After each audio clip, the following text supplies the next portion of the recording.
Então vamos para o podcast Mão na Vaca, uma conversa no campo. Hoje a gente traz aqui nosso amigo Josely Sobreira. Que prazer, Josely. Há quanto tempo eu fiz esse convite e já foram desde o simpósio passado e finalmente nós conseguimos nos encontrar. Então nós vamos ter uma conversa muito agradável aqui hoje. Você que vai nos acompanhar aí, e aguarde só o que nós vamos conversar aqui hoje, falar sobre reprodução, rastreabilidade, sanidade. Vamos contar uns perrengues que nós passamos na fazenda também, né, Josely? Isso aí. Algumas coisas que vão acontecer.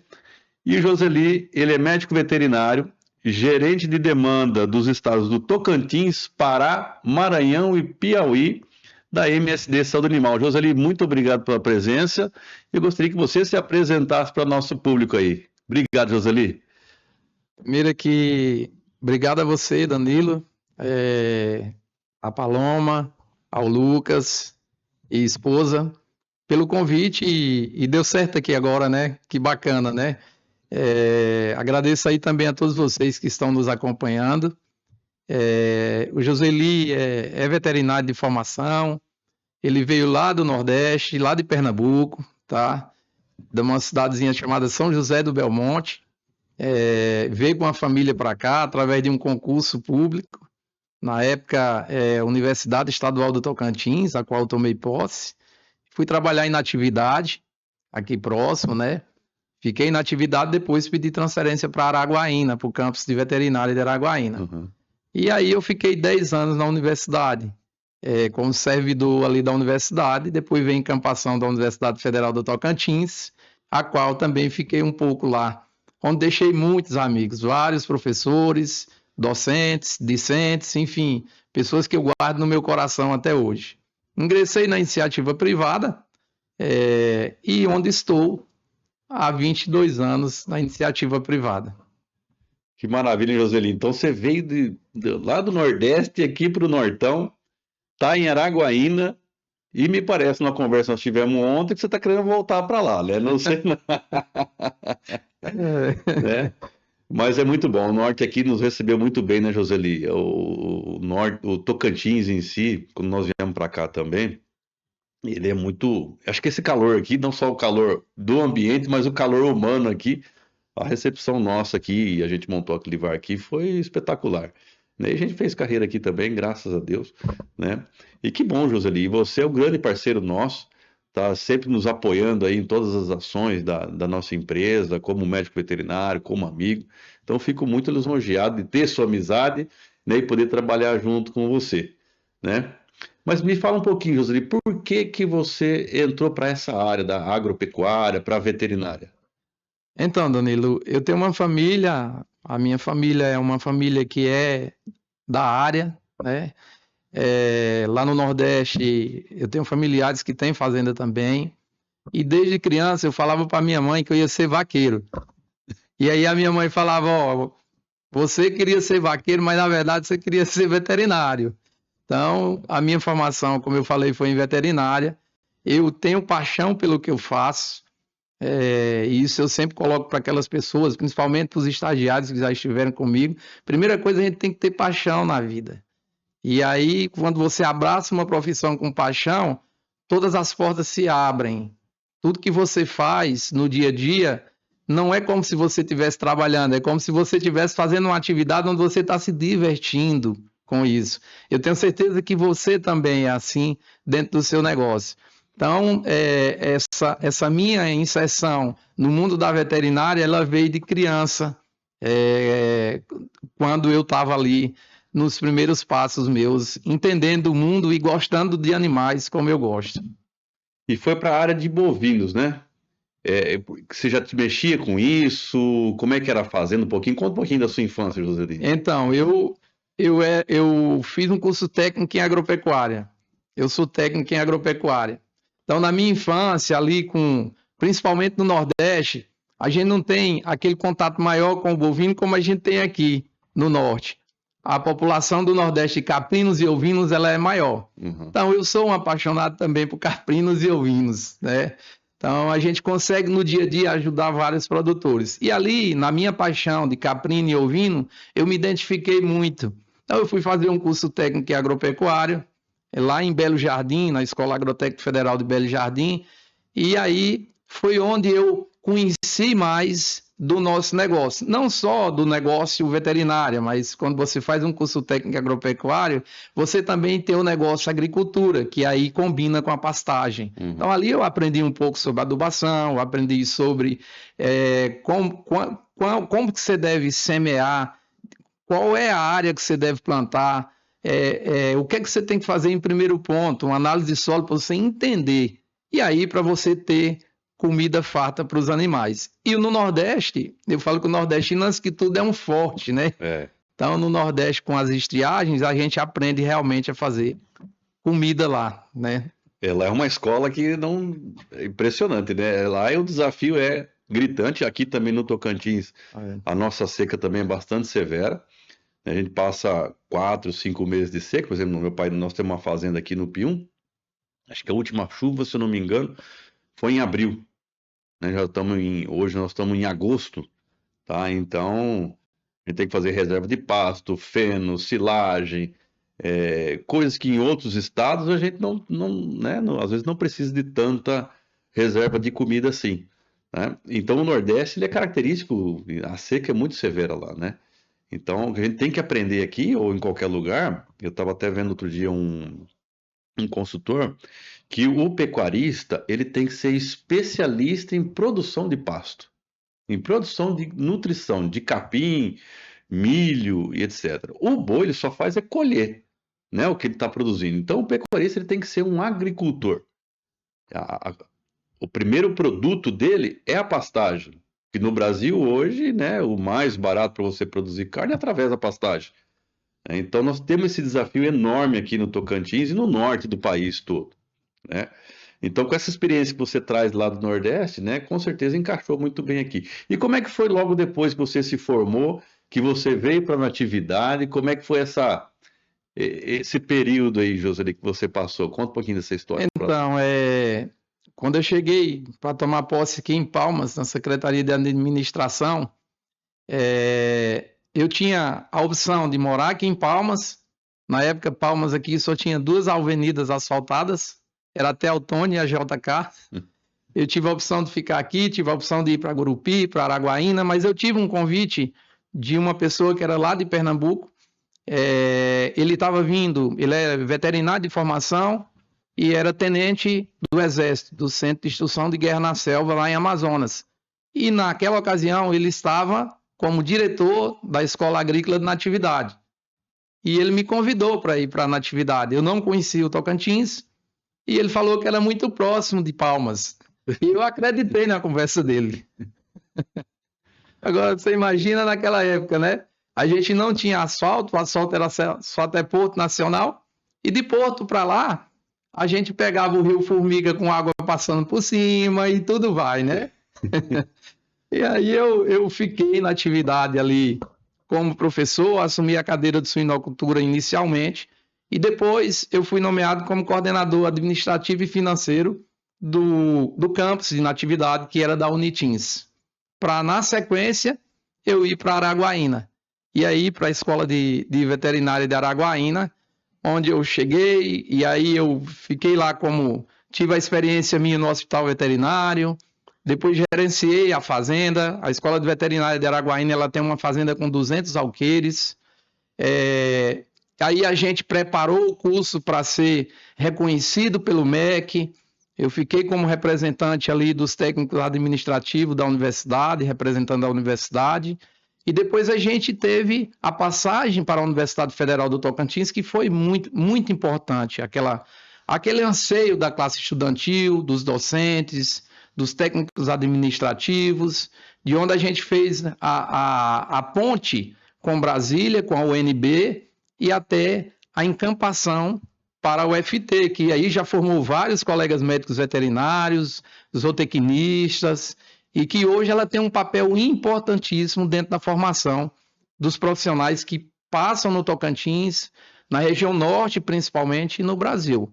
Então, a gente deixou lá um legado. Eu sempre vou lá na faculdade, eu tenho vários colegas como o professor Jorge, a professora Elcileia, o professor Elcivan, professor Wallace, Nilma, são pessoas que são da minha época, lá tem vários docentes, mas eu tenho pessoas lá que a gente tem convívio diário e que a gente nunca deixou de estar com a universidade, porque a universidade é o centro do saber, o centro do conhecimento.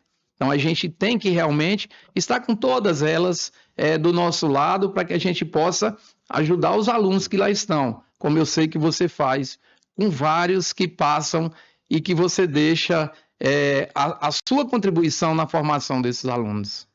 Eu recebi já vários estagiários lá da UFT, e o professor Jorge é um companheiro nosso aí, sempre nos apoia em todas as ações que a gente faz, no simpósio, nos cursos, ele manda estagiário para cá, a gente bate papo, conversa, ele é um entusiasta, vamos dizer, do conhecimento, né? E graças a você, Joseli, também, que teve esse papel lá, deixou esse legado lá na UFT, né? E ela é uma importante instituição para o nosso estado, ela é referência hoje. A gente tem parcerias de pesquisa também com a UFT, e ela desempenha um papel importantíssimo para nós aqui na formação dos acadêmicos, né? E o Tocantins precisa dessa mão de obra capacitada. A gente sente falta, né? O pecuarista, os produtores sentem falta dessa mão de obra, né? E obrigado, Roseli. Ainda bem que você aceitou esse desafio de sair lá na atividade, ir para Araguaína e conseguir aí esse passo enorme para o Tocantins. Mas e como é que foi a sua saída aí da universidade? Por que você foi para o setor privado? Então, essa história ela é bacana porque foi um desafio muito grande para mim. Eu estava concursado há 10 anos, eu tive minha história de técnico administrativo, de ter sido discente, depois peguei uma cadeira para, junto com a professora Auxilia, trabalhar também lá na parasitologia, e chegou um momento em que eu olhei para mim e falei, eu preciso de um desafio maior, eu gosto de me desafiar. Então, assim, eu olhei para frente e eu falei, gente, eu preciso, de agora para frente, pular mais muro, pular um muro mais alto, e eu vou para a iniciativa privada. Naquele momento, quando eu falei para os meus colegas, eles falaram que eu estava doido. Professor Jorge, professor Sivan, enfim, os colegas que estavam ali. Você vai jogar um concurso para o alto de 10 anos, estabilidade, você concursado. Eu falei, olha, eu entreguei na mão de Deus, e foi quando eu fiz uma entrevista na Valer. A Valer foi quem me abriu a primeira porta, e ali eu entrei na Valer em 2004, março de 2004 eu entrei na Valer, e entrei como consultor na Valer, e aí depois eu assumi outros cargos na Valer, como coordenador de contas chaves da região norte, atendi as grandes contas da região norte, depois eu assumi um cargo de coordenador de contas especiais, e aí eu fui galgando, e quando foi em 2009, eu recebi uma proposta da Intervet. E eu olhei para a Valer, porque eu participava na Valer de projeto de pesquisa, o diretor na época era o Márcio Liboni, e eu sabia se ia ter reprodução ou não. E como no meu coração a reprodução também fala alto como no seu, eu falei, o Márcio falou, José, ele vai demorar a ter reprodução na Valer. A gente não tem ainda nenhum projeto em andamento. Foi quando a Intervet me pegou pelo coração e me fez uma proposta para ir para lá. E aí eu fui para a Intervet. Na minha saída da Valer, eu deixei bem claro, vocês vão vir comigo um dia. Parecia que eu sabia que a MSD ia comprar a Valer, né? Vocês vão vir comigo um dia. Deixei grandes amigos na Valer, uma família grande. E aí eu vou para a Intervet trabalhar com reprodução no sul do Pará. Bem ali numa área de grandes conflitos comerciais, mas de muita vaca e de paixão, muita paixão, onde a gente trilhou por ali. E veio a MSD, de fato, comprou Valer, comprou a Intervet na sequência, comprou a Schering, comprou a Cooperes, e aí a gente fez essa fusão. Então, eu trilhei e estou na empresa fiz agora 22 anos, né? Nossa, que carreira, hein, Joseli? 22 anos na área comercial, vamos dizer assim, né? Comercial. E hoje, qual que é o seu trabalho principal, Joseli, dentro da MSD? Então, minha função na MSD hoje, como gerente de demanda, eu faço toda a gestão dos consultores em pecuária. A gente tem hoje na nossa equipe 10 consultores. Eu tenho quatro consultores aqui no Tocantins, tenho um no Maranhão, tenho um lá em Altamira, tenho outro em Marabá, tenho ali no sul do Pará, tenho 2 no sul do Pará. Então, eu tenho uma equipe com 10 consultores hoje. E o trabalho desses consultores, Danilo, é um trabalho muito apaixonante, que é você ir na fazenda, fazer um diagnóstico de situação, entender o que é que o produtor precisa. E aí, dentro desse diagnóstico de situação, você olhar se o cara está no vermelho, se ele está no laranja, se ele está no verde, de que forma ele pode seguir, se a atividade em que ele está, se cria, recria, engorda, está trazendo uma viabilidade financeira para ele, se ele tem um gargalo dentro de qualquer categoria animal, seja na reprodução, seja na sanidade, seja na gestão, de que forma nós podemos ajudar, principalmente os produtores que estão nos acompanhando como a MSD e a Alflex, que é a linha de tecnologia nossa. E aí, o que é que eu faço? Dou suporte a eles, cuido da vida deles, a gente fala que a gente é psicólogo, é pai e é líder. A função que eu exerço, uma função de liderança que eu faço, é de você ouvir, é de você entender e é de você ensinar. Então, eu faço uma coisa muito gratificante para mim. O que eu fiz na minha vida como consultor, eu ensino para eles hoje a melhor forma de como conduzir o cliente. Então, para mim é muito apaixonante fazer isso. Para mim, o meu dia a dia, ele passa muito rápido. Porque, como eu falei para você no início, eu não me vejo trabalhando. Eu me vejo contribuindo para que a minha equipe ela possa crescer e ela possa galgar outros cargos dentro da empresa. Você gosta de desafio, né, Joseli? Eu gosto. Eu vou te dar um desafio aqui agora. Então, traz. Então, agora você... Vamos lá. Roseli, a MSD agora recentemente adquiriu a Alflex, né? Correto. E a gente vê aí um movimento nacional, né, para implementar a rastreabilidade. Ontem nós até estivemos juntos em uma reunião aqui do lançamento do programa de rastreabilidade aqui dentro do estado do Tocantins, né, que foi a nossa primeira reunião. E ali nós temos vários desafios para implementar isso. Agora me conta um pouquinho, qual o principal desafio que você acha que você vai enfrentar para conseguir, você, como comercial, vamos dizer, MSD, para convencer o produtor a utilizar a rastreabilidade e mostrar aquilo ali, que aquilo tem seus benefícios ou não, e até mesmo você como consultor veterinário, quais os benefícios que você acha que vai trazer a rastreabilidade, e assim por diante. Conta um pouquinho para nós, Roseli. Bacana, de fato a MSD ela adquiriu essa linha de tecnologia, ela comprou a maior empresa de tecnologia do mundo e dentro desse pacote veio a Alflex, que é líder em identificação e soluções de tecnologia no Brasil e no mundo. Só para você entender, a gente identifica ao ano mais de 500 milhões de animais no mundo inteiro com a Alflex. Ela é a pioneira, foi ela que trouxe essa tecnologia para o mundo, seja no brinco de manejo, brinco visual, ou seja no chip eletrônico que a gente coloca no gado. E o Brasil, como não podia ser diferente de outros países, vamos colocar aí, por exemplo, a Austrália começou a identificação em 1999, a Austrália, desde lá, a Austrália já trabalha, acessa grandes mercados. A gente tem país vizinho nosso aqui, como o Uruguai, que tem identificação dupla, né? O chip eletrônico mais o brinco visual em 100% do rebanho.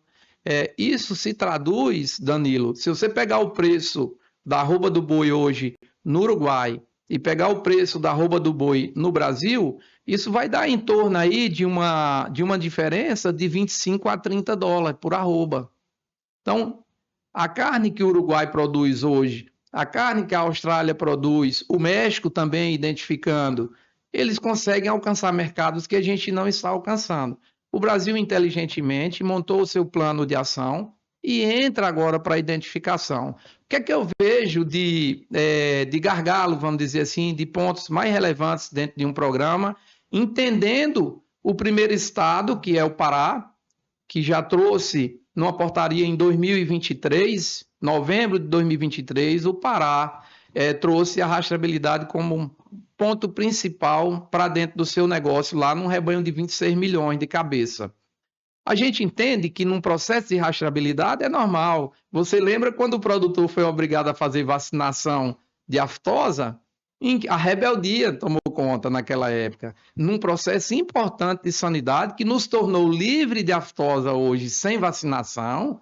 O Brasil hoje é livre de aftosa sem vacinação, reconhecido pela OIE internacionalmente, onde tem um certificado que leva para o mundo inteiro para alcançar outros mercados.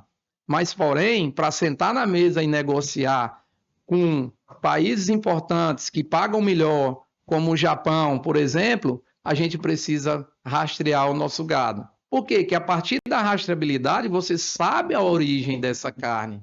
O consumidor cada dia é mais exigente. Ele quer saber. A Paloma, quando vai comprar uma bolsa, ela quer saber ali de onde está saindo aquele couro. Esse animal vem com bem-estar total, qual que é a sanidade desse animal? Então, a rastreabilidade traz isso para nós. Num primeiro momento, eu vejo que o produtor, ele é arredio no sentido de saber o que é que eu vou ganhar com isso. O que é que vai trazer de agregação a mais para o meu negócio? Aí a gente também tem que calçar a sandália do produtor. Então, a gente tem que entender que essa cadeia, como na reunião que a gente teve ontem, ela precisa estar unida e mostrar que o produtor também precisa ter um algo a mais, principalmente para dentro do negócio dele, porque o negócio é muito dinâmico. Então, a tecnologia que a rastreabilidade vai trazer de benefício para ele são várias. Quais são elas? Gestão. Por exemplo, dentro do negócio reprodução, ele poder selecionar melhores matrizes é um ponto importantíssimo. Genética.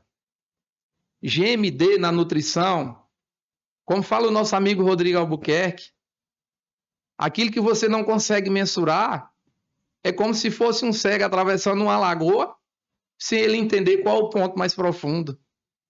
Então, a tecnologia, a rastreabilidade vai ajudar o produtor nessa gestão. Vai ajudar o produtor, por exemplo, de recria e engorda. Quais são os compradores que eu tenho e qual é que está me entregando o animal com a melhor genética? Para que eu possa entregar mais cedo no frigorífico o meu boi, depois dele chegar na fazenda. Só com só com a identificação você consegue mensurar. Aí vem a parte da sanidade, onde você consegue mostrar para o mercado que você está sendo um produtor, onde você está utilizando uma vacinação preventiva contra clostridioses, contra a raiva, que é uma zoonose. Você está fazendo ali um indectocida, um vermífugo, onde você está tirando os parasitas, seja externo ou seja interno, dependendo da ação desse indectocida, desse vermífugo. Então, você tem um pacote de benefício. A rastreabilidade, ela te traz todas essas vantagens para que você possa aplicar na propriedade. Eu até, uma coisa que me chamou a atenção nessa reunião é que, assim, hoje a gente já faz rastreabilidade. Não é que nós não estamos, a gente não faz. Hoje aqui, por exemplo, no Tocantins, ela é feita por lotes, né? Através da DAPEC, então, por exemplo, o produtor, quando ele vai guiar, né? Ele tira um GTA, que é a guia de transporte, sai daqui. Então, isso já é considerado rastreabilidade. Então, não é algo novo. Nós temos que também quebrar esse paradigma, né? Isso já acontece, a gente já tem essa rastreabilidade. Estava até conversando com o pessoal da indústria, né? Que a indústria, ela antes de comprar um animal, hoje, ela já faz todo um levantamento de como está a parte ambiental, socioambiental de cada propriedade. Porque ele não pode comprar animais onde tem problemas ambientais ali. Tá? Então, hoje a rastreabilidade ela está evoluindo, pelo que eu vi. Ela está saindo de lotes e indo para controle individual. Então, eu acho que não vai mudar muita coisa. Lógico que vai mudar o quê? O manejo, porque o manejo individual vai ter que identificar animal por animal, né? Mas também que eu achei bacana na reunião, que vai ser o seguinte, vai ser gradativo, né, Joseli? Não vai ser uma imposição. Ah, vamos ter que brincar todo mundo a partir de hoje, né? Então, as conversas estão começando agora, né? Pelo que eu vi, não tem nada engessado, por isso que eu acho que é importante a participação nossa, dos pecuaristas, para montar em conjunto esse programa, né? O governo do estado está muito aberto à conversa, o Ministério da Agricultura também, o MAPA, né? Então, todos os órgãos ali estão unidos para com que essa implementação seja tranquila, né? E que seja em consenso de todo mundo, tá? E aí, assim, eu vejo vários benefícios com a rastreabilidade, né? Como você falou, o controle de gestão ali, interno de cada propriedade, vai mudar muita coisa. Como foi com a IATF, né? A implementação da IATF, você pode dizer melhor do que eu, né? Você optou, inclusive, cara, eu vou para a Intervet porque lá vai ter reprodução. Porque a reprodução vai mudar a, a visibilidade da fazenda, que é o que aconteceu. Quando você implementou os protocolos de ETF, você começou a passar as vacas 4 vezes no curral, passar ultrassom de mês em mês, então o controle intensificou. Isso vai acontecer a mesma coisa com a rastreabilidade, né, Joseli? Então, como que você vê assim agora o principal desafio que o produtor vai enfrentar para implementar essa rastreabilidade? O que que ele tem que pensar? Fala assim, não, Roseli, me dá uma dica aqui, eu quero fazer a rastreabilidade. Por onde eu começo? Então, Danilo, primeiro assim, a discussão lá no grupo foi muito boa ontem. E a gente, primeiro o produtor precisa entender que ele vai ter um ganho a mais na gestão da propriedade. Em que o ganho a mais, aí eu vou lá no Cháquer, no Antônio. O Antônio, que é da Terra, consultoria, ele tem um trabalho da Terra que mostra que 10 gramas a mais que o produtor ganha dentro do seu negócio no GMD Global, ele consegue pagar toda a sanidade do rebanho. Então, se eu tenho uma sanidade em que eu gasto de 3 a 5% dos meus custos, quando eu olho para dentro da minha planilha de custo, e quando eu tenho um ganho a mais de 10 gramas, eu pago a sanidade, isso já é um grande ganho. Agora, para mim ter essas 10 gramas a mais, eu preciso mensurar. Porque, de repente, eu estou utilizando uma nutrição ou uma sanidade que não está me dando resultado. A gente sabe hoje, dentro, vamos dizer assim, do processo produtivo da sanidade, que a gente tem vários vermífugos que são totalmente resistentes. Totalmente resistentes. Vários parasitas resistentes. Então, assim, é importante o pecuarista entender por esse lado, pelo lado da gestão. Porque hoje a tecnologia chegou, a gente está no mundo digital e a tecnologia chegou e ela chegou para melhorar os processos produtivos.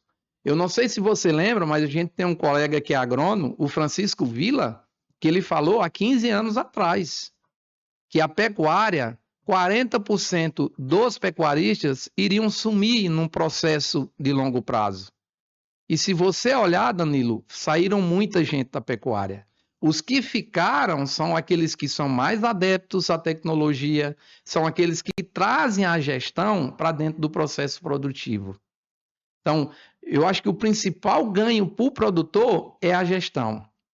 E olhando principalmente as fazendas que a gente, pela experiência que a gente tem, vamos dizer assim, norte e nordeste, a gente olha muito trabalho de sucessão hoje. E a dificuldade que o pecuarista tem de fazer um processo de sucessão.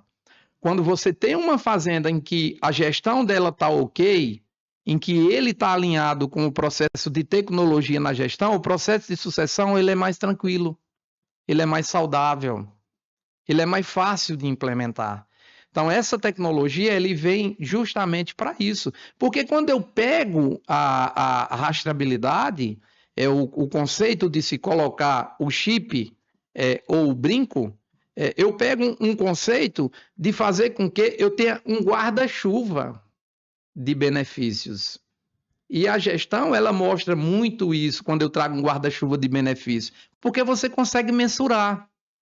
Você consegue fazer uma mensuração dos ganhos que você vai ter nesse processo. Então, aí o pecuarista precisa entender em que ele está no momento em que o momento ele é propício e ele é fundamental para que ele possa entrar dentro do processo. Aí a gente ia aprofundar mais um pouco, como a gente viu na reunião, pecuaristas menores de 100 cabeças, eles vão fazer uma doação, como o processo do Pará, onde vai ser feito treinamentos, e aqui muito bacana a implementação aí do secretário e do Paulo Lima da DAPEC, com o Márcio, enfim, com toda a equipe, com o Lenito, de que ter mais braço. O Senar precisa estar presente como estava, a CNA, o Rural Teams, nós da iniciativa privada, as empresas de consultoria, todo mundo entrelaçado junto, porque o processo vai andar mais rápido. A gente viu, o Márcio mostrou ontem, que a gente tem 38 mil propriedades com produtores abaixo de 100 cabeças. Agora, você imagine, Joseli, como que vai ser identificar esses animais nessas pequenas propriedades? Propriedades que não tem curral direito, não tem brete. Então, isso que você falou, o apoio de todo mundo, por exemplo, agora você citou uma rede grande, que é o Senar, que inclusive nos apoia em algumas ações, né? Tem uma capilaridade muito grande para chegar nesses produtores. Então, né, esse apoio vai ser fundamental, né, Joseli? Agora, para chegar nesse pequeno produtor é que é o gargalo, você não acha? Eu acho, mas eu vejo com bons olhos, porque a gente que já trabalhou em extensão, na época da universidade, a gente sabe que quando tem várias mãos envolvidas, a coisa se resolve, tá? Por quê? Por exemplo, vou dar um exemplo. Vamos dizer que a gente tem aqui, ao lado aqui de Palmas, uma região onde tenha vários pequenos assentados e projetos ali onde tem pessoas, várias propriedades, 20 propriedades. Então, o que é que, como você mesmo falou, a capilaridade do Senar, de já trabalhar com essas pessoas, de ter uma metodologia desenvolvida para isso, ela faz com que isso possa fluir mais rápido. Eu vou dar um exemplo. Pode-se colocar um tronco coletivo, um brete, para que essas comunidades possam fazer ali a utilização deles todos no mesmo local. Então, isso eu vejo com facilidade quando a gente tem várias mãos envolvidas.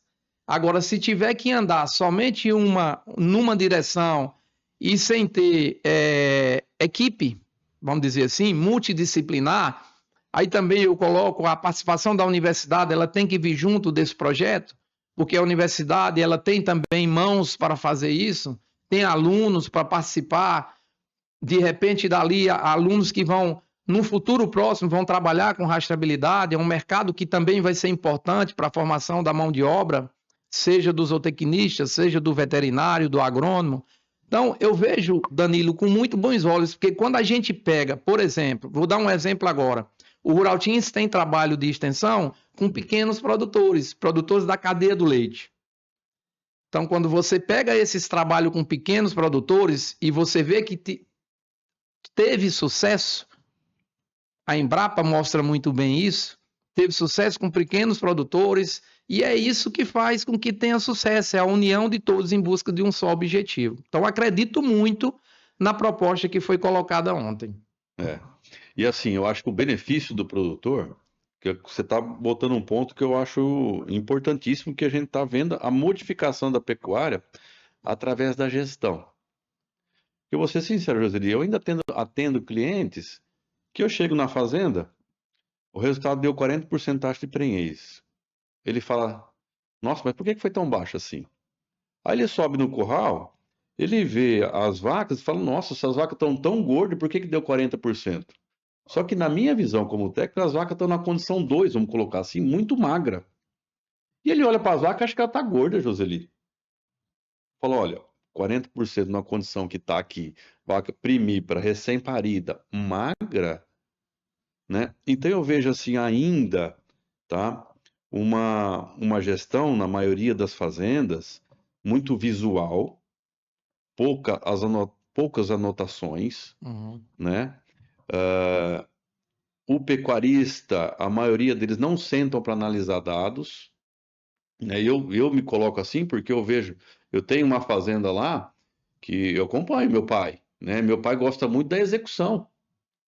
Ele é da execução, ele quer executar, mas a parte técnica ele não entende, ele não quer sentar atrás de uma planilha, né? Lógico que já está com mais de 70 anos, já fez a parte dele, tá?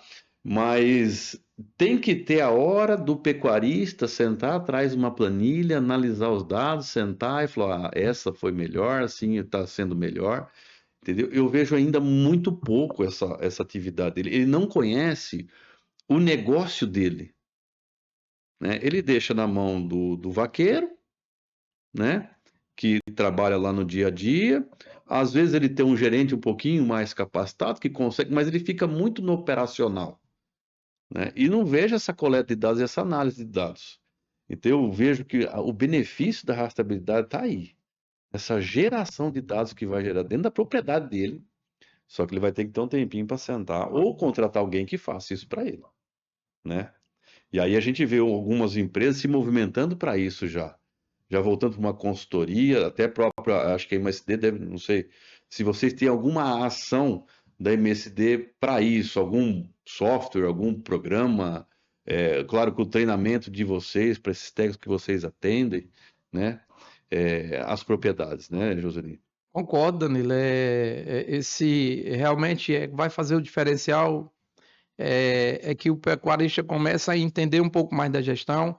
É importante ressaltar para o pecuarista, para o médico veterinário, para o zootecnista, para o estudante que está nos vendo, que a gente, quando implementa numa propriedade a identificação eletrônica ou visual, você pode trabalhar com planilha de Excel também. Nós da MSD, a gente tem um aplicativo, é um aplicativo gratuito, que você pode baixar aí no App Store, você pode baixar aí pela Alflex, tá? Onde você pode inserir ali os lotes no momento que você estiver trabalhando. Então, a gente tem um aplicativo gratuito, ele é principalmente para pequenos rebanhos, mas está ali disponível. Se você não quer trabalhar com aplicativo, você pode trabalhar com a planilha de Excel. Para as fazendas que já têm um tamanho maior, já tem mais animais, existe os softwares de gestão em que estão disponíveis por várias empresas do mercado. A gente não tem, mas tem empresas que vendem software de gestão e vários clientes nossos utilizam os softwares para que possa extrair o máximo de informações de dentro dessa identificação individual dos animais. Que isso é que é o importante. É sentar no final do dia e entender quais foram os pontos que foram positivos na vinda desse animal, na volta dele. Principalmente, Danilo, eu tenho um amigo que é pecuarista e isso acontece em fazendas maiores, o roubo de gado. Então, o roubo de gado, que se chama abigeato, né, é frequente nas fazendas. Então, quando você identifica seus animais, a partir do momento que volta no curral, não tem como você não saber se está faltando uma cabeça. Então, esse é um dos grandes benefícios que também a rastreabilidade traz para o seu rebanho.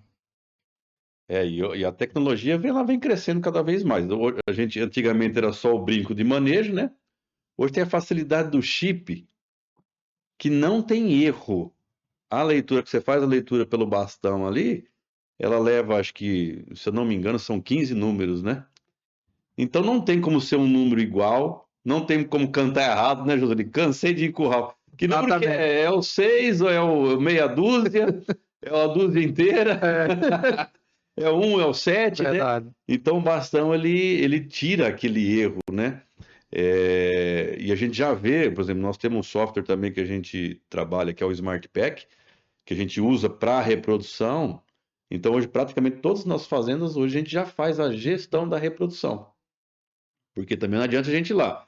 Faz aí a TF, deu X%, foi bom ou foi ruim? Deu 40%, foi bom ou foi ruim? Né? Então a gente tem que analisar. E aí a gente usa esse software, a gente para todo mês a mês, analisa cliente por cliente, como é que foi o resultado, para também passar para ele o que pode melhorar. Né? E só foi através dos dados, da identificação individual, que é o projeto da rastreabilidade, que a gente conseguiu evoluir que a gente conseguiu medir, aumentar as taxas de prenhez por lote, por animal, entender por que que ele não estava emprenhando, né? Agora, quando você não tem isso, não tem nada, aí é a pura sorte, vamos dizer. Você tem que contar com a sorte, né? Contar com o touro dele ter coberto a vaca lá e ter emprenhado a vaca e assim por diante, né? E outro ponto importante, José, acho que a gente pode passar um pouquinho agora para a sanidade, né? O quanto isso vai ser importante para a gente controlar a sanidade dos rebanhos, que é uma das principais barreiras mercadológicas, né? Então a gente vê taxações aí, teve taxação do Trump sobre a nossa carne, mas a gente vê outras taxações, por exemplo, a europeia, que está querendo restringir, né? Que tem um protocolo para não comprar animais com uso de estradiol. Bom, e aí pode vir outras que foi a aftosa, né? Então, agora até na reunião eles comentaram sobre como que eles vamos eliminar agora a brucelose e a tuberculose dentro dos rebanhos brasileiros, né? Para a gente chegar com um produto diferenciado isso para o mundo, tá? E aí eu queria saber um pouquinho da opinião sua em relação a ao controle sanitário dos rebanhos brasileiros. Como que você vê, você como empresa MSD e médico veterinário, como é que nós temos que progredir essa sanidade? O que nós temos que fazer? Assim, bacana a sua pergunta, Danilo, porque a gente pega os levantamentos e a gente tem dados da Embrapa, a gente tem dados de vários pesquisadores brasileiros que a gente tem aí como espelho dentro da sanidade. Eu vou citar um aqui que é o professor Iveraldo Dutra, lá da Unesp de Araçatuba, em que eles mostram taxas de mortalidade na sanidade em torno de 8%. Então, se você pega um rebanho, vamos pegar um rebanho aí com 1.000 animais. 8%? Exatamente. Esse é o trabalho que a Embrapa mostra, o professor Iveraldo tem trabalho mostrando isso também em nível Brasil. Tá? Então, quando eu pego um rebanho com a taxa de mortalidade com 8%, eu tenho aí, num rebanho de 1.000 cabeças, eu vou ter 80 animais que estão morrendo. Tá?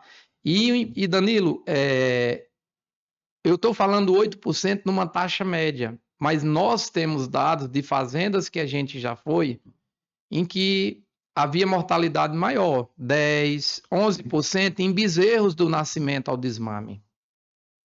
Então, isso acende uma luz para o produtor, uma luz vermelha, em que ele, naquele momento, ele precisa se avaliar. Eu estou no sistema de cria. Qual que é a minha taxa de mortalidade? De fato e real.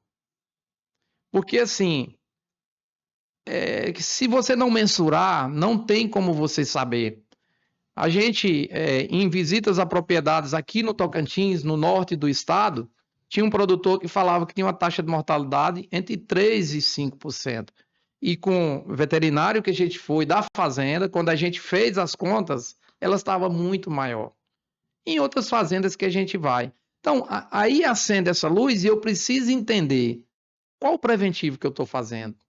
Eu estou vacinando as minhas vacas no período em que elas estão gestantes, com vacinas contra, por exemplo, diarreia neonatal? Eu estou fazendo as vacinas reprodutivas para que eu não possa ter uma taxa de concepção em que ela não esteja de acordo com, vamos dizer assim, as taxas aceitáveis? Qual que é as taxas que eu tenho? De perca de bezerro, de perca de animais na categoria que está de bezerro até a terminação. Isso eu preciso avaliar. E quando eu olho para o bezerro, e aí a gente fala do bezerro porque ele é muito sensível no nascimento, quando eu não faço essa minha prevenção com as vacinas reprodutivas que protegem contra IBR, BVD, lepto, enfim, as doenças que estão ali e que vão tirar o bezerro do produtor, porque uma coisa é vocês irem lá e vocês fazem isso de forma brilhante, faz um trabalho sensacional a Clivar, em todos os estados onde ela vai, coloca lá todo o trabalho da Clivar e depois que o bezerro nasceu, esse bezerro morre por um motivo de não fazer um preventivo bem feito. Então, aí eu tenho uma taxa mais alta até o desmame. Então, o produtor precisa entender, quando o bezerro nasceu, eu preciso fazer a cura do umbigo imediatamente desse bezerro. Eu preciso observar se esse bezerro ele está mamando o colostro. E qual é o tempo aí que eu tenho que observar a mamada do colostro?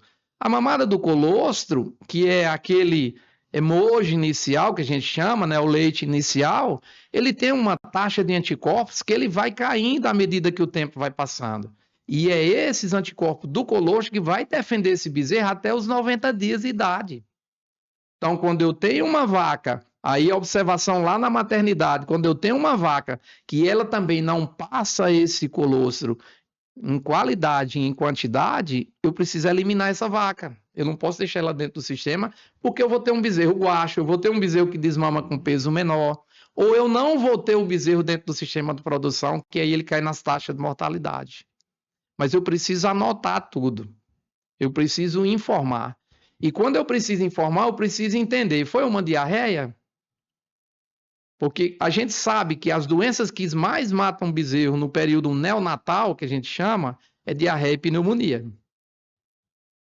65% das causas que matam o bezerro ali, do início da vida dele até os 60 dias, é diarreia e pneumonia. Mas quais são as causas da diarreia?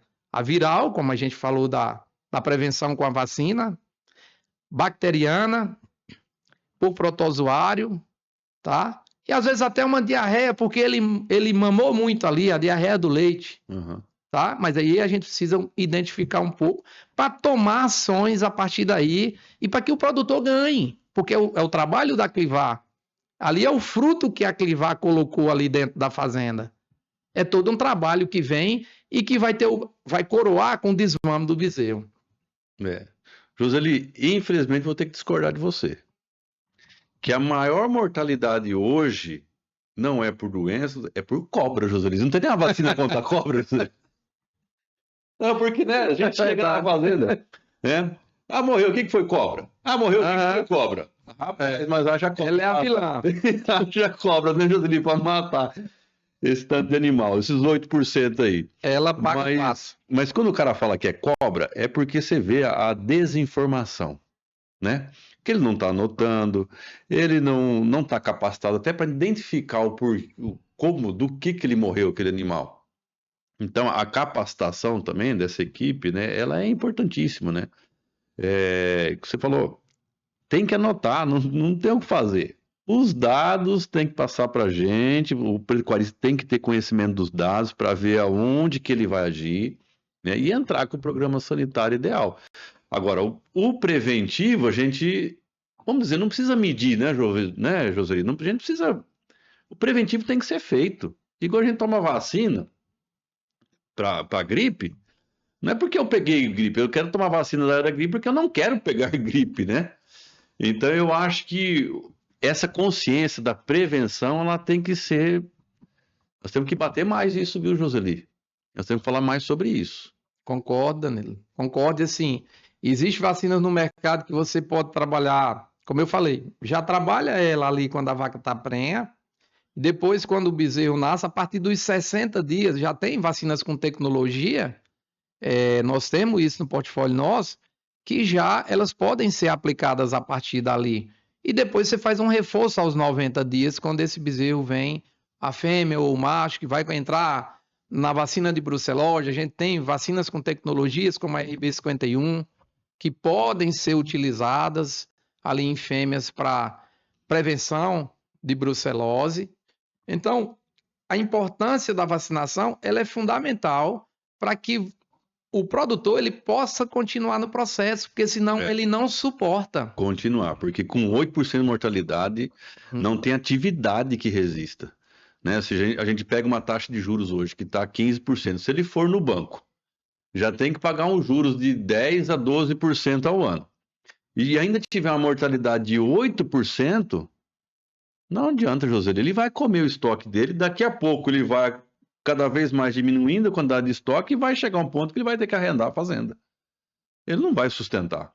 Né? Então, a medida preventiva e a gestão, eu acho que são hoje ferramentas chaves, né? para qualquer atividade, né?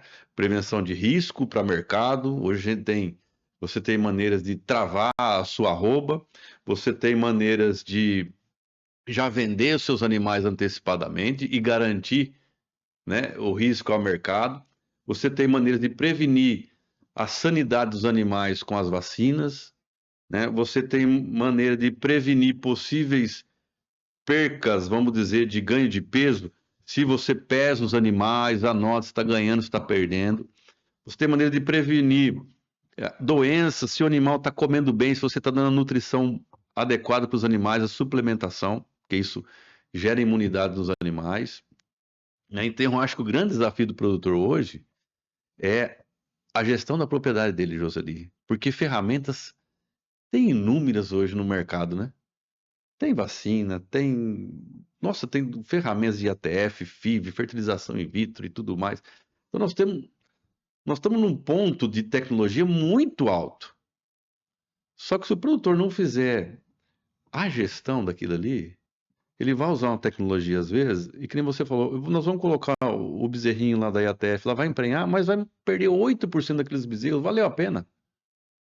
Claro que vale a pena, mas né, todo aquele trabalho não foi jogado, mas 8% é muita coisa. Você me espantou, Joseli. Verdade. Agora eu fiquei espantado. Não, a gente tem conhecimento que tem essa mortalidade, mas eu não me lembrava assim a quantidade que era desse tanto. Né? 8% o cara sai da atividade. E como você falou, Danilo, o importante é o treinamento das equipes. A equipe precisa entender, como você mesmo falou, a grande vilã é a cobra, depois vem a onça, é outra grande vilã. A onça. A onça é quem come muito bezerro, né? Aí depois eles colocam muito também o animal atolado, animal fraco, entendeu? Então, assim, a partir do momento que você leva um treinamento para as equipes, que elas começam a entender que não era aquela situação ali, e que a situação é um animal, por exemplo, com um problema respiratório. Na região norte a gente tem invernos que quando começa a chover mesmo, chove muito, então imagina um bezerro nascendo aí num dia em que cai 50, 100 milímetros de chuva numa fazenda, e às vezes ele está num local com mais água ainda, então aquilo, o aparelho termorregulatório do bezerro não aguenta.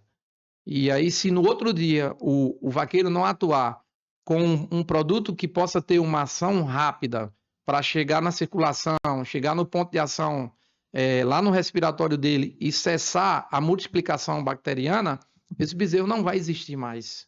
Esse bezerro vai sumir. E a partir do momento que você treina a aplicação dos produtos, qual o melhor produto, treina ali a mão de obra para identificar clinicamente qual que é a doença, essas taxas diminuem. A gente tem um trabalho lá no Pará, de uma fazenda grande, na época ela tinha 10 mil matrizes em produção, e eles estavam com 4% de mortalidade. O que é que a gente fez? Junto com a terra, a empresa de consultoria, e com o veterinário da fazenda, que era o doutor Marco Aurélio lá, o veterinário. A gente separou, pedi para separar 2 lotes, um lote com 750 bezerros no tratamento convencional deles de cura do umbigo. E a gente separou um outro lote, mais 750 bezerros, bezerro de ATF, bezerro de estação de monta natural. A gente padronizou, identificamos eles, fomos colocamos a identificação visual nesses bezerros e a gente montou esse trabalho.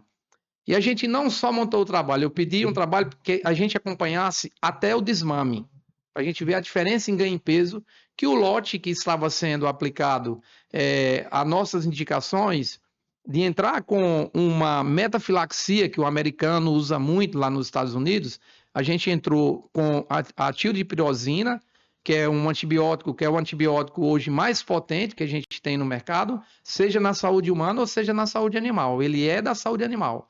Então, o grupo da tioldipirosina, que são os macrolídeos, eles são os antibióticos de maior velocidade para chegar no sítio de ação.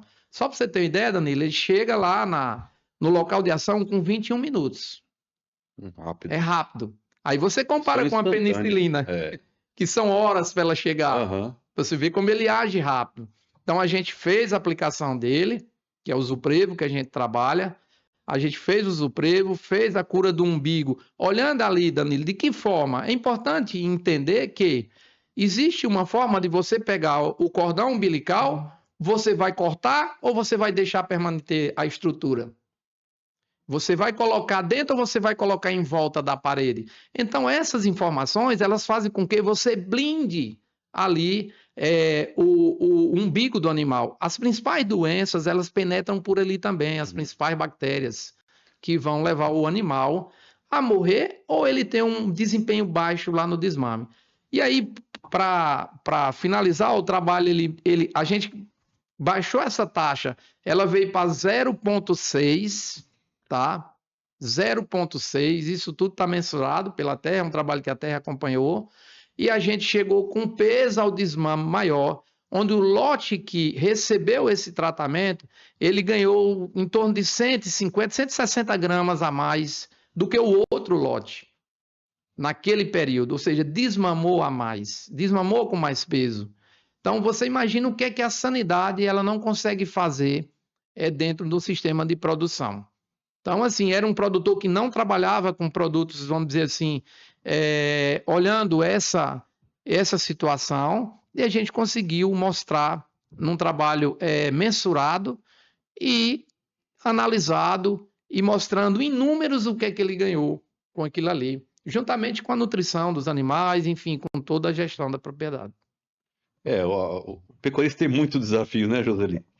É mortalidade, é mosca do chifre, é berne. Aqui nós não temos berne, mas lá para a região de Minas e sul lá tem berne. Aí dá problema em couro, miíase, bom, e assim vai. Carrapato. Carrapato. Bom, carrapato aqui tem aumentado com muita frequência, a resistência, então, é impressionante. Inclusive, eu estava na fazenda essa semana, nossa, eu fui fazer uma pesagem lá e identifiquei mosca do chifre nessa época. Nós estamos em plena seca aqui, muito seco, e mosca do chifre aparecendo, né? Eu achei até incomum, falei, nossa, mas essa época de seca, porque ela precisa de umidade e calor. Não choveu, já estamos desde abril sem chuva, né? E já tive que começar a fazer combate mosca do chifre, Joseli. Então a gente vê que a resistência desses micro-organismos, ou organismos, ou insetos que seja, né? Tanto para bactéria, vamos pensar em bactéria, fungos, vírus, e aí vem é, vermes, vamos falar verme para o produtor entender, tá? As moscas, né? Essa resistência. Então, é importante a pesquisa, né? E a informação, né? Para a gente estar cada vez trazendo novos princípios ativos, como você acabou de citar aí, né?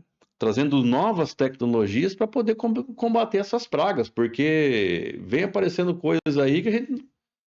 Eu tô de orelha em pé ainda, viu, Joseli? Para ver o que vai aparecer daqui 4 anos, daqui 5 anos, 10 anos. Como é que vai estar esse controle, né, de pragas, né? Então, eu queria que você falasse um pouquinho da MSD, esse trabalho que faz em inovação, em novas moléculas, qual a preocupação de vocês em relação a isso? Bacana, Danilo, você tocou em pontos importantes aí da pecuária mundial, não é só a pecuária brasileira.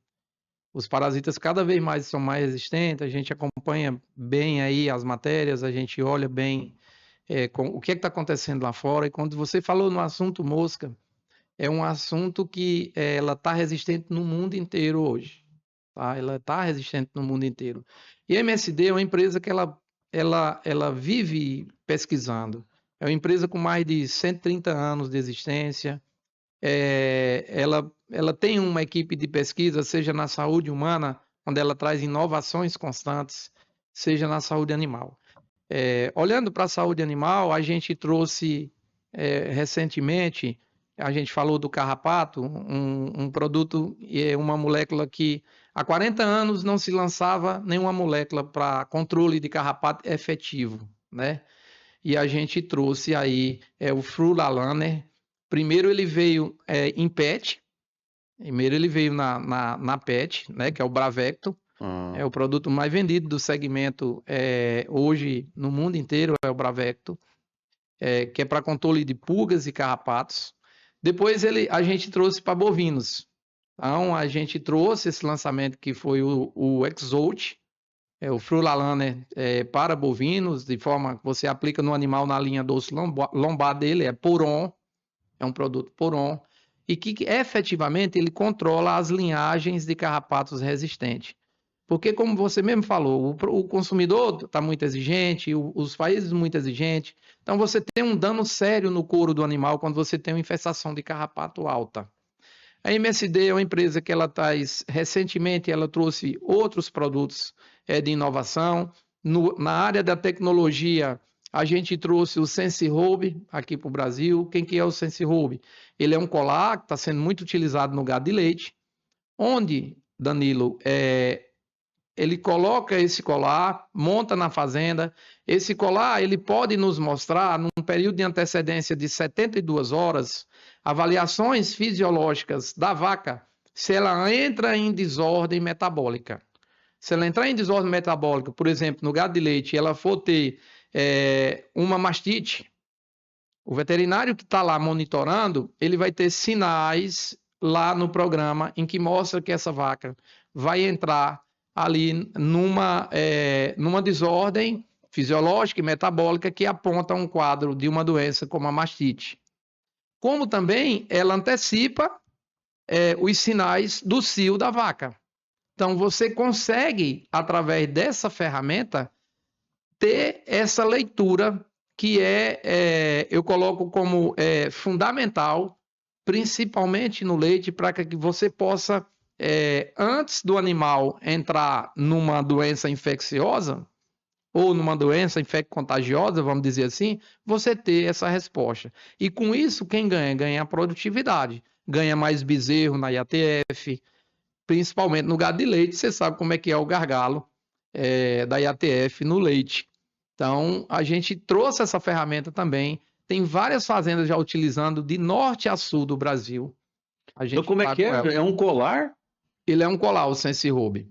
Então, ele transmite ondas, tem um sensor que fica pendurado, o colar segura o sensor, ele transmite ondas, essas ondas elas entram num programa que é baixado, esse programa ele traz as respostas fisiológicas do animal e a gente consegue antecipar essas respostas na questão da sanidade, da reprodução, quando esse animal está entrando em cio também. Que bacana, né? Então a MSD ela é essa empresa em que ela trabalha muito com tecnologia.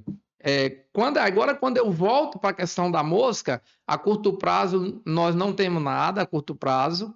A longo prazo eu não conheço, ainda não conheço as outras empresas, pelo que a gente está sabendo também, ninguém tem uma solução ainda para a mosca, tá? É um problema mundial hoje a mosca do chifre. Por quê, Danilo? Porque ela está totalmente resistente.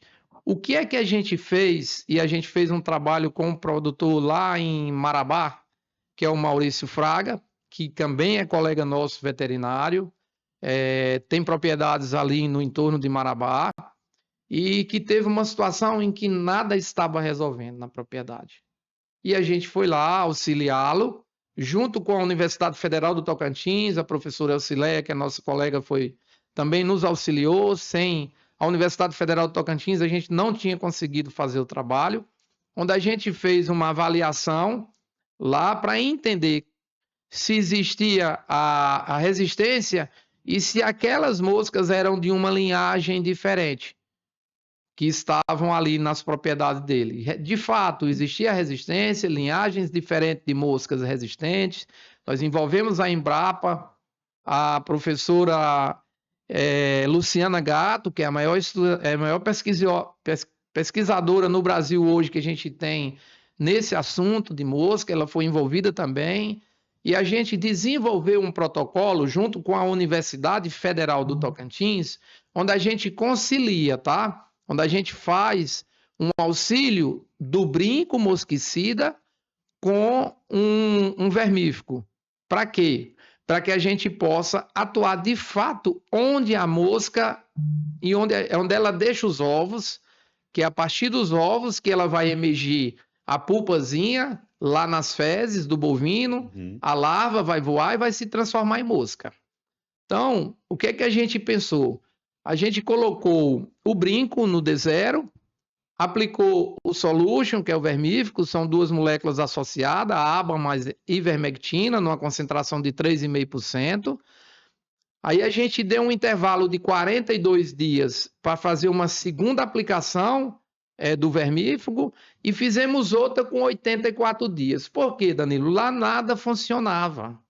Nada funcionava. Lá a resistência tinha tomado de conta da propriedade, de todo o rebanho dele. E a gente fez isso apenas num retiro para entender se o que a gente estava fazendo ia funcionar. Impressionante. O resultado foi espetacular e funcionou. Mas eu vou te explicar por que é que funcionou. Quando a gente coloca um vermífugo com uma associação como essa, ou com uma ivermectina numa concentração mais prolongada, porém, quando eu tenho uma associação de duas moléculas, eu consigo uma eficiência maior para esses parasitas.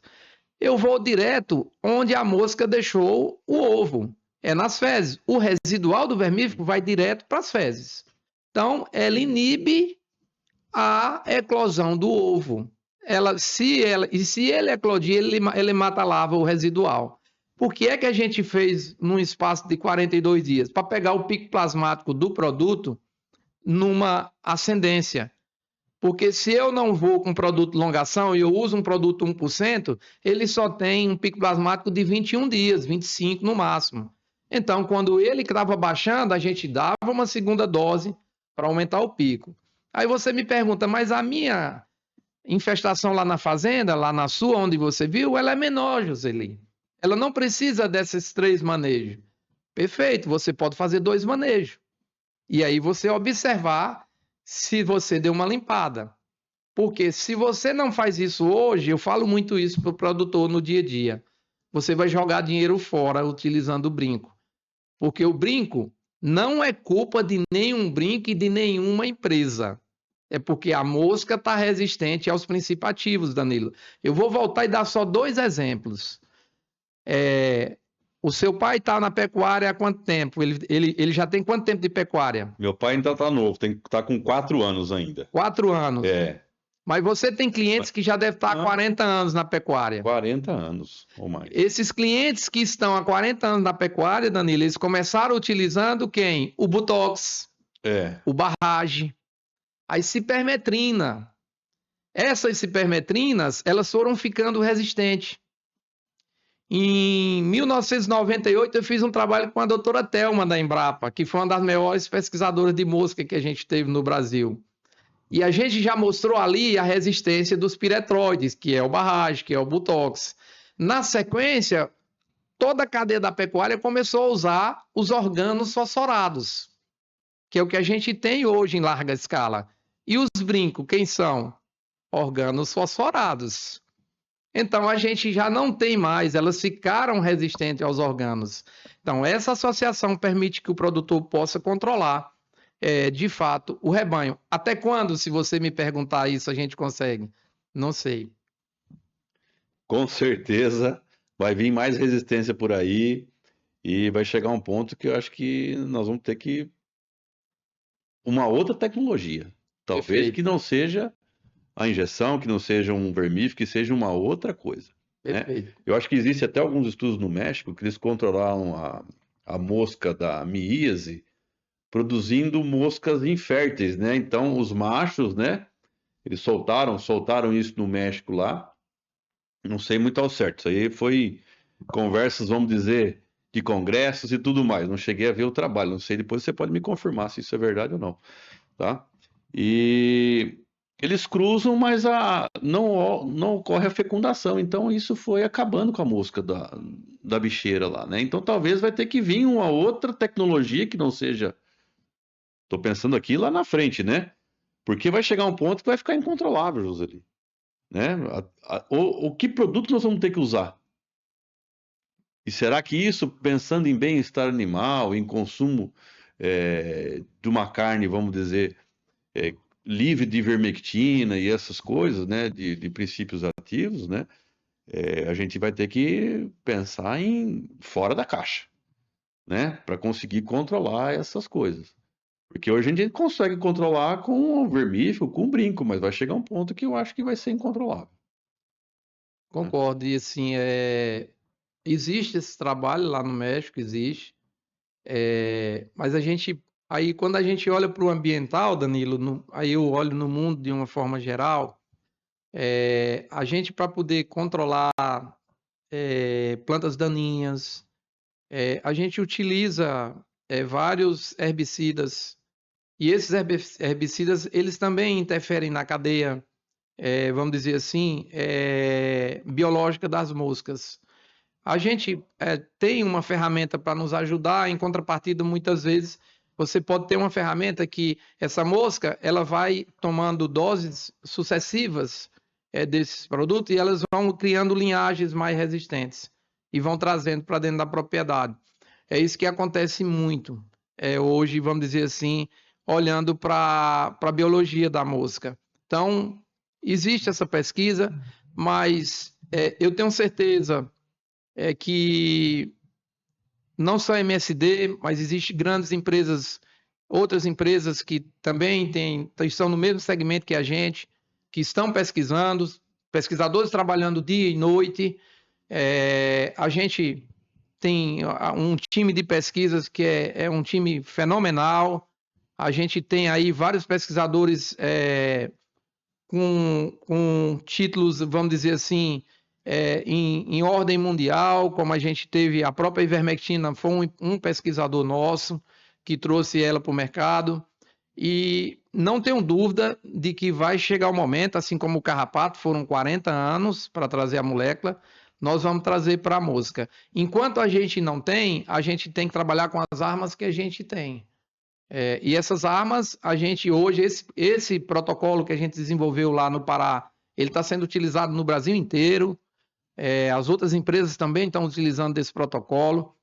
O importante é a gente resolver o seu problema. Você vai lá na propriedade com sua equipe, a sua equipe vai, o produtor pede uma solução, o seu pai está lá na fazenda, quer uma solução, e a MSD é uma empresa que ela traduz essa confiança. Ela trabalha sempre com pesquisa, inovação e com confiança na mão de todos, do veterinário, do estudante e do pecuarista. Rapaz, a conversa está muito boa, né? Podemos prolongar mais uma hora, será, Jolie? A gente já foi mais de uma hora aqui, né?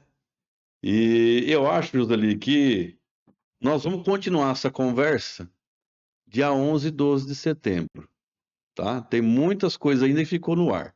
Tem muita coisa para a gente conversar. Mas eu queria primeiro que você deixasse uma mensagem, Joseli, tá? Para o pecuarista, né? O que ele tem que fazer, tá? Para que 2026, ou final daqui de 2025, que 2026 seja diferente para ele. Danilo, eu acho que assim, como a gente falou ao longo da conversa, o pecuarista ele precisa entender que a tecnologia chegou e que ele precisa cada vez mais ele adentrar na tecnologia, porque vários países do mundo que trabalham tecnologia, eles têm, vamos dizer assim, resultados produtivos melhores do que nós. Se a gente olhar para outros países que conseguem alcançar índices melhores, é porque eles têm uma gestão de tecnologia que hoje ela é melhor do que a nossa. Então, o pecuarista precisa entender que no meio em que a gente está, pensando que a gente está no ano de 2025, eu preciso olhar e entender que a janela que eu tenho que estar e que eu tenho que pular é a janela da tecnologia. Basta a gente ver o que é que o celular faz hoje. Se a gente olhar lá para trás um pouco, há 20 anos, 30 anos atrás, a gente não acreditava do controle que a gente pode ter da fazenda, esteja eu lá nos Estados Unidos hoje, ou esteja eu lá na Ásia, no Japão, na China, através de um aplicativo. Então, é através da tecnologia que o produtor vai fazer o diferencial dentro do negócio dele e para que ele possa complementar a cadeia produtiva de uma forma geral. É isso aí. Então fica, né, a mensagem do Joseli, e nós vamos ter muita conversa, Joseli. Dia 11 e 12 de setembro, não vai parar por aqui.